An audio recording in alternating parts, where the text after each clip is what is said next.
Today, I'm going to share with you what's inside my portfolio and use this chance specifically to address any questions that you might have, just in case you have some stocks similar to mine. And at the end, I want to share with you tips on the number one factor for successful investing that you can replicate. So if you're keen to find out, continue watching. Hi guys, welcome back. Without further ado, let me share with you what's inside my CDP account. Over here, you see that total market value is now past 700,000. The first time in my life. And over here, these are some stocks that I own currently. And I'll run through them one by one. So again, if you have questions or comments, leave them in the sections below. First one, iFast. iFast right now is my 6th or 7th biggest holding if I'm not wrong. Share price has taken a tumble recently due to Hong Kong's profitability smaller than expected. I will be keeping track of iFast's performance and hopefully the upcoming quarter can see slightly better results. AUM wise, they're still growing very well. B2C segment, of course, that's a bloodbath with many discount brokerages on the market. But again, the B2B one, whereby I partner with iFast as a financial advisor, that part I always view iFast having a very strong market moat. Second company that I have, Kim Lee. This is a small position. Kim Lee has stayed flat for a long while, so I've been very patient on it. You know, it's like planting trees like that. Sometimes you hope it grows fast, but sometimes it just takes time. Up next, Propnex. Now, Propnex, I do have more information, so I'll keep them towards the later part of the episode. In the latest property launch, which is Linden Woods, new launches are still selling like hotcakes, correct? And I do expect Propnex to benefit eventually as a real estate agency. Up next, Malaysia Smelting Corporation Berhad. Now, I bought MSCB because of tin mining. Tin is an important component of semicons as well as electric vehicles. So MSC actually controls one of the biggest tin miners of the world. And if you're an MSC shareholder, do note, they've recently done a stock split in July 2025. So actually if you're times 2, maybe you're also in profits like me. Let's move on next. Straits Trading. I have some fellow shareholders in the Telegram channel, so if you're keen to join, check the links below. So Straits Trading seem to be like a value trap because what they own, which is Malaysia Smelting Corporation Berhad, some shares in ESR, some shares in Suntec, there seems to be a very steep discount to its NAV. So luckily recently, share price has picked up back and hopefully there can be some mean reversion. In my opinion, I view Straits Trading easily at $2 and hopefully can get there. Up next, CICT. Now I've gotten CICT as dividends from Capital Invest, happy to keep them, and if CICT share price comes down, I'll be keen to add. Up next, Delphi. Wow, when I shared before that I bought Delphi, I got a lot of negative comments because share price tumbled quite a lot recently. And one of the key reasons is because Delphi, they manufacture chocolate, correct? And when cocoa price went up, their margins got impacted. But what do we know? Delphi seems to be on a recovery leg and hopefully it can get back to above $1. Up next, Fraser Centerboy Trust. Now, Fraser Centerboy, if I'm not wrong, is my second biggest REIT right now after Mapletree Industrial Trust. I view it as a very stable REIT, owning some of Singapore's best suburban malls. Because the malls are in Singapore, occupancy, rental rates are all very easy to predict, and it's one of the REITs that I've recently added more. Up next, Kingsman Creative. I seldom mention, it's one of my legacy positions I held for many years, and I kept it mainly as a lesson for myself. Up next, Baosteed. Now Baosteed right now is my biggest gainer in the CDP account, and I'm close to a bagger with it already. Total gains are close to $50,000. Even with this run up, I still value Baosteed a lot higher. That's why I've kept my entire stake of it, and right now it's crossed 100,000 in value. Up next, Mapletree Industrial Trust. Fallen on hard times, I understand it. Let's look out for its new results coming end of July. And for myself, I still own more than 100,000 worth. Up next, Mapletree Pan Asia Commercial Trust. MPACT has fallen also on hard times. Towards the end of this video, I'll link you to a previous sharing. But in general, I'm quite concerned about its fate. So I'll be monitoring closely whether I'll keep the stake or not. Up next, Sheng Siong. Sheng Siong is my newest addition to the portfolio and I've actually been averaging up. I've presented that Sheng Siong can be viewed as expensive or cheap depending on whether you compare against historical or against peers. I'm leaning more towards comparing against its peers, and as of this moment, market is favoring defensive sectors.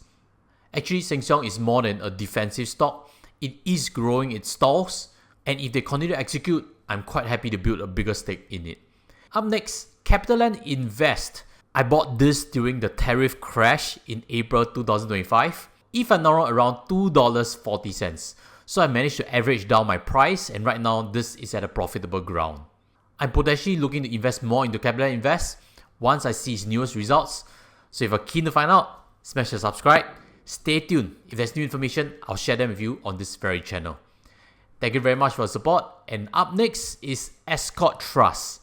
Escort Trust is something that has underperformed massively. I'm also super patient on it.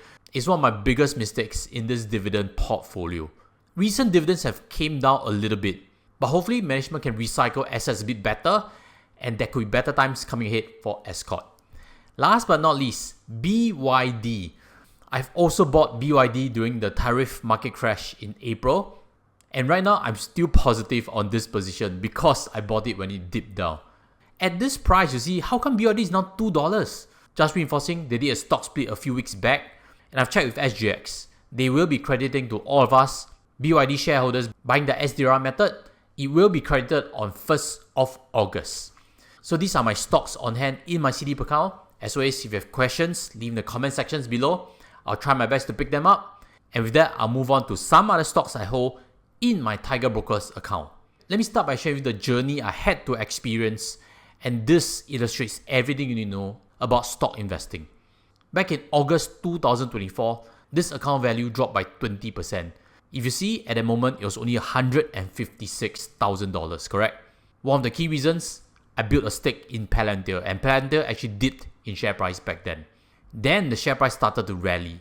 Of course, Palantir was a major contributor of it, and value of the account actually climbed to 250 plus thousand in December 2024. That was actually when I did this video, how I made 100,000 in gains. And there were comments also that suggested that, hey, it was lucky. It's only paper profits. Until you cash out, then you know what is it, etc, etc.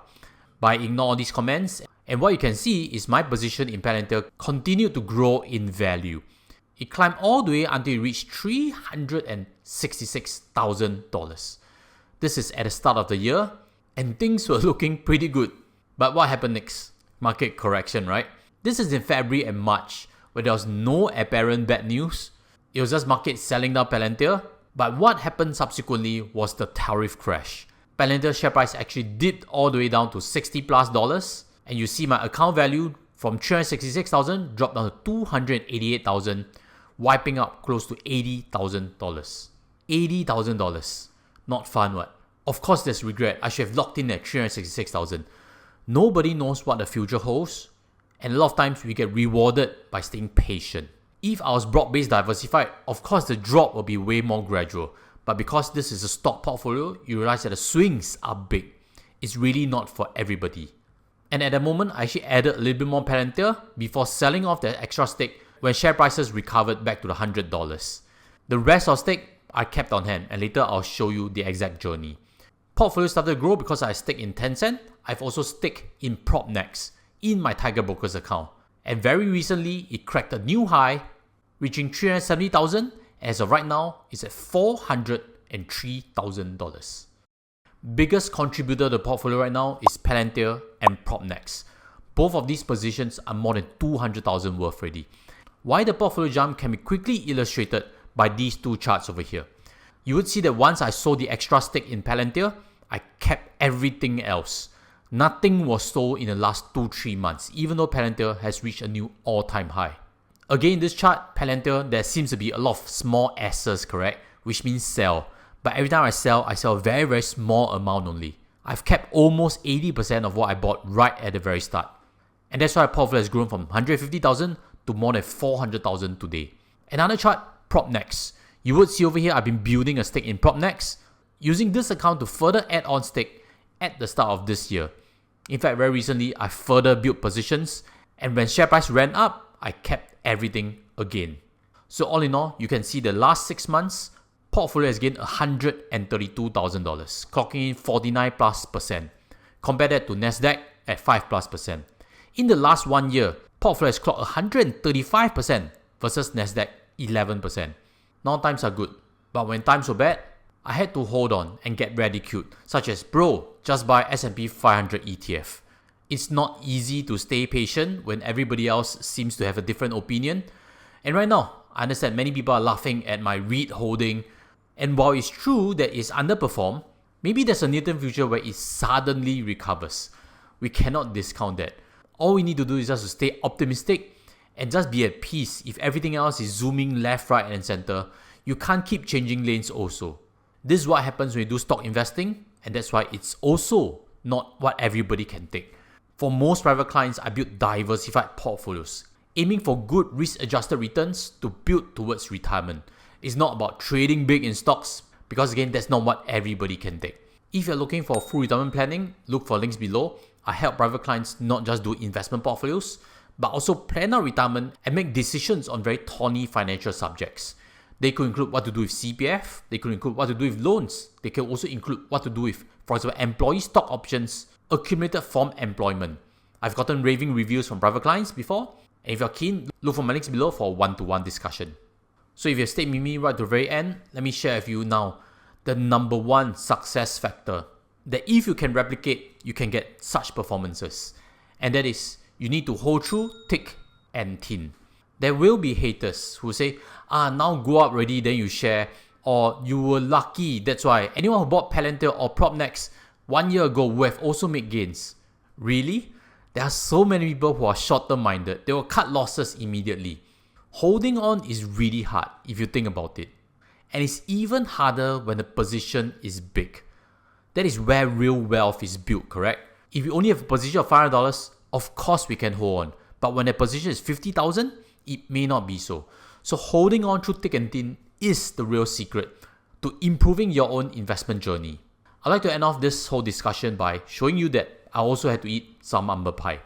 One regret is actually this company that I haven't done a video before, but I've given hints that I once owned stock of it. And this company is none other than PopMart.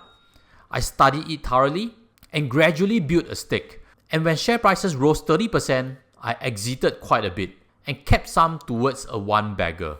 Eventually in April, I got there. But I chose something stupid, which is to sell it off hoping that I can buy it back, because after a sharp run-up, there has to be a sharp correction, correct? Totally wrong. Itchy fingers. And you see the share price has just continued to run up after I've sold my last position. This in itself has cost me big amounts. And I'm sure you also have your own examples whereby you left so much on the table simply by forgetting that you need to hold through thick and thin. Hopefully this message resonates. Smash the like button. And I have more humbling pie to share with you that I've eaten before, which is actually this previous episode on why I've cut losses on MPACT and Genting. The sale from these two stocks allowed me to buy Propnex, and luckily I made that decision. But if you're keen to find out why, check this video out and hopefully it has more nuggets of wisdom. With that, I'll sign off from here and see you there. Take care as always. Goodbye.